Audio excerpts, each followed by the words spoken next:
गणेश द्विवेदी जी वरिष्ठ पत्रकार हमारे साथ जुड़ गए इस मुद्दे पर बात करने के लिए। गणेश जी, मेरा आपसे भी यही सवाल है कि क्या आपको लग रहा है कि बीते 24 घंटे के अंदर जिस तरह से छत्तीसगढ़ की राजनीति में हाहाकार मचा हुआ है, एक तरफ जो विपक्षी नेता हैं दीपक बैज, पीसीसी चीफ हैं, वो जासूसी के आरोप लगा रहे हैं, बीजेपी के विधायक विधानसभा के अंदर अपनी ही सरकार को घेरते नजर आ रहे हैं, लेकिन भूपेश बघेल की भूमिका इस पूरे राजनीतिक बवाल के बीच में कहीं नजर नहीं आ रही।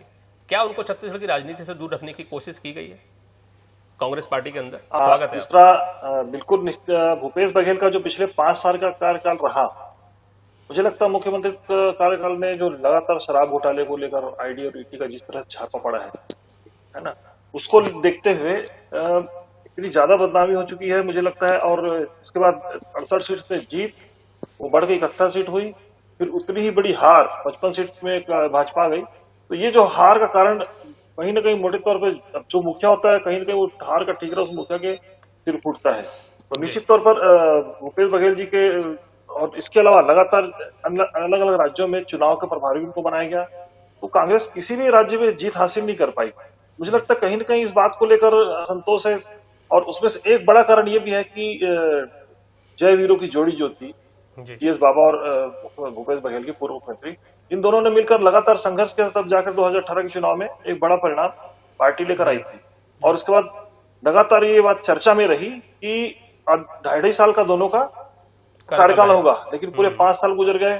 टीएस सीधे ने पूरी तरह स्वीकार तो नहीं किया ऑन दी रिकॉर्ड, लेकिन वो इनकार भी नहीं करते थे, चर्चा को चर्चा की तरह से रखते थे। तो मुझे लगता है कि वो भी एक बड़ा कारण था।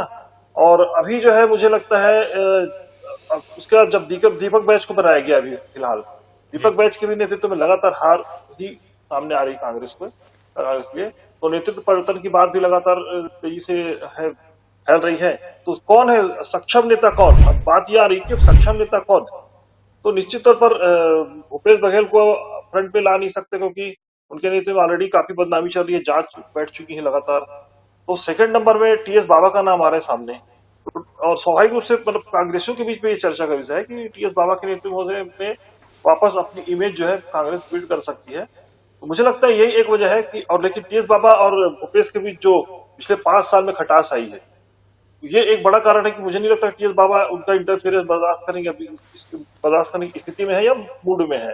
तो मुझे लगता है यही वजह है कि कांग्रेस धीरे धीरे उस दिशा में बढ़ रही है कि टीएस बाबा को फ्रंट पे लाया जाए और भूपेश बघेल को बड़ी जिम्मेदारियां देके अलग, जैसे उनको पंजाब की जिम्मेदारी दे दी है और राष्ट्रीय महासचिव बना दिया, उनको प्रदेश की राजनीति से इस तरह से थोड़ा सा दूर किया जाए, ताकि यहाँ पर टीएस बाबा और उनकी टीम बने और फिर से कांग्रेस अपने परफॉर्मेंस में वापस आ सके।